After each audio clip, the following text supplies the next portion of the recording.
Hello, everyone. Hobo here. Charles Hoskinson just put out an update about the loss in the Senate for the amendment concerning crypto. I thought you might enjoy listening to what he has to say. It's about 10 minutes long, so here he is. This is Charles Hoskinson broadcasting live from warm, sunny Colorado. Got a lobster on my mic. So, just watched live the Senate. It was a really tense moment. Saw Ted Cruz speak and Toomey speak and Lummis speak.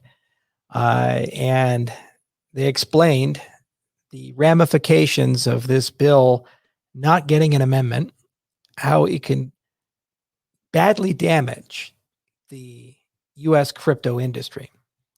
There is unanimous agreement about this. Everyone for the last few days has been calling their senators, knocking down doors, getting to a point that if we had the right to have a vote, it would pass 70 to 75 to basically nothing. And then on the floor, an 87-year-old man from Alabama, who I don't even think knows how a computer works, objected unless his $50 billion of pork for the military, the U.S. war machine, is tacked on to the amendment.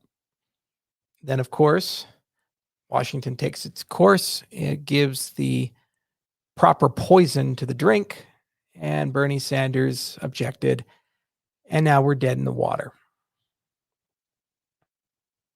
You know, I remember a quote from Richard Nixon, said it at his resignation farewell. He said, "The greatness comes not when things go always good for you, but the greatness comes when you're really tested. When you take some knocks, some disappointments, when sadness comes, because only if you've been in the deepest valley can you ever know how magnificent it is to be on the highest mountain." And that's where we're at. We're not out of this fight. We're not done. We're still here. We, as an industry, came together in ways I didn't think possible, and each and every one of you fought. And we got to a point where if we had the right to have a vote, we'd win. And only through the arcane procedures of the Senate were we denied this. And these senators, these 87-year-old living fossils, showed the entire world that they were willing to sell the future of our country's economy out if they didn't get their pork.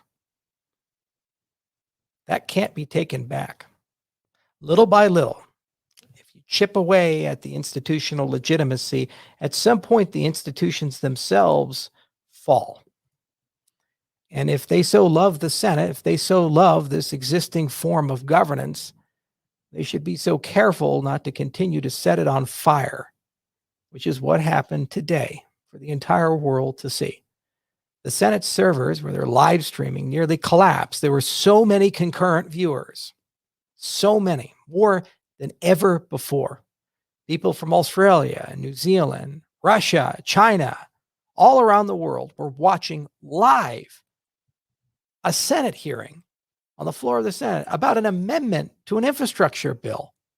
That's never happened before in U.S. history, not in recent memory, but it happened right here today.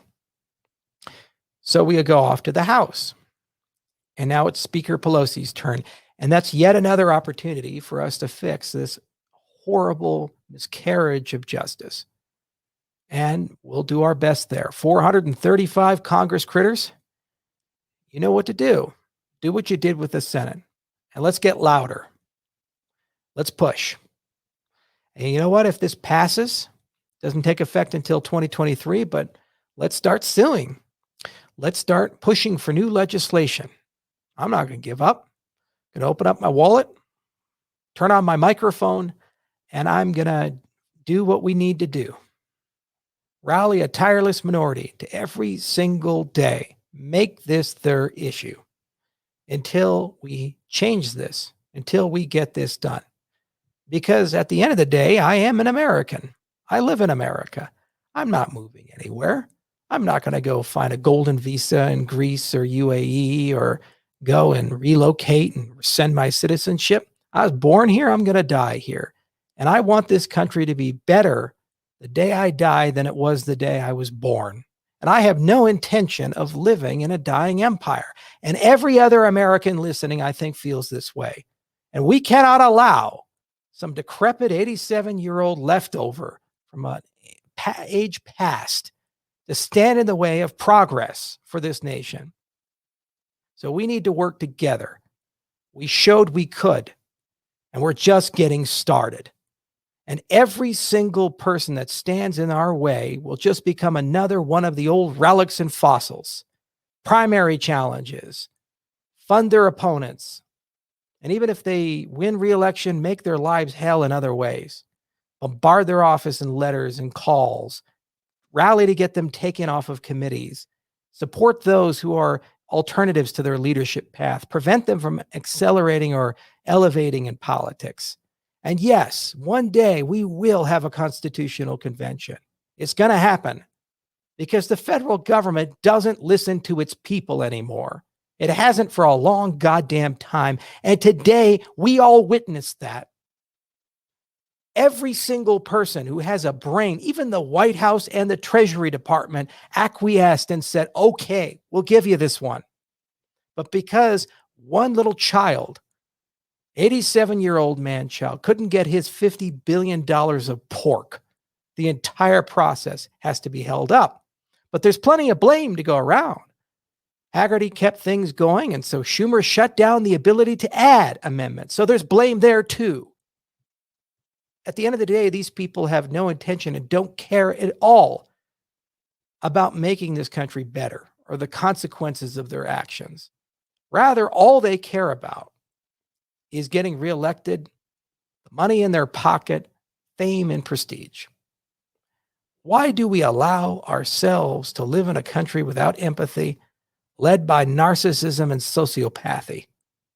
This is not who we are or where we came from. We were founded by a person who gave up a chance to become king just so that we could enjoy the freedom of self-determination.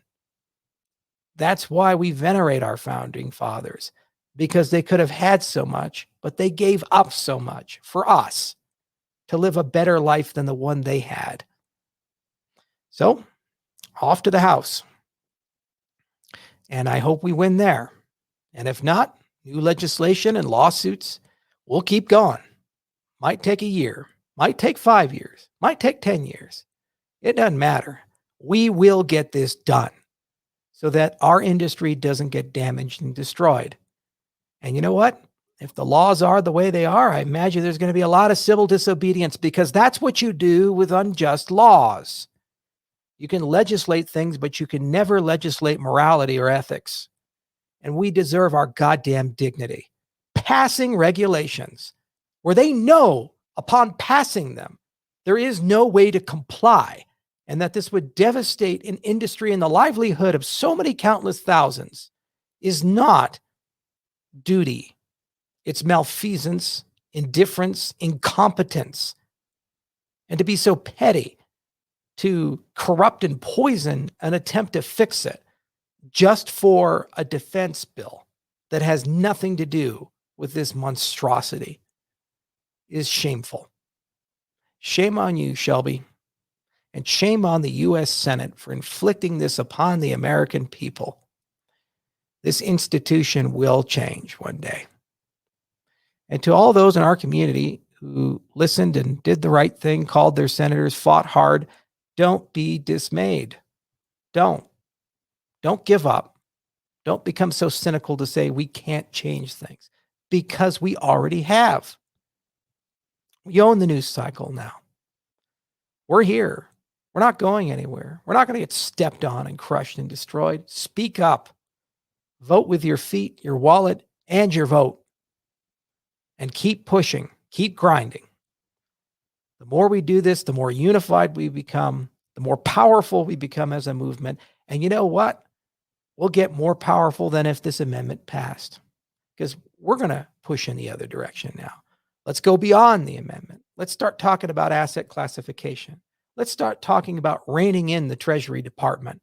Let's start talking about the bad things the Federal Reserve System has been doing. And we will get there. This political coalition today, because of Shelby's actions, is now permanent. It's now part of the American politic, like the guns rights lobbies, like the abortion lobbies, like the gay rights lobbies. All of these things that are around our constituencies and have their power and their sway is now part of the body politic. And the difference is we're going to be bigger than all of them in 10 or 20 years. And we're all young. We're smart. We know what to do. You know what to do. So keep the faith. Didn't faze me at all. I'm ready to go. You're ready to go. This is going to be a long war, but in the end, victory will be ours. And this is going to make the world a better place because of it. And we're going to leave it better than when we found it. Thanks, everyone. Well, there you have it. If the crypto industry is important to you, you know what to do. You need to contact your representatives in the House of Representatives. They killed an important amendment in the Senate today. So that's about the last hope for now. But anyway, thanks for watching. If you're interested in crypto, it's the Hobo. I'll talk to you later. Bye.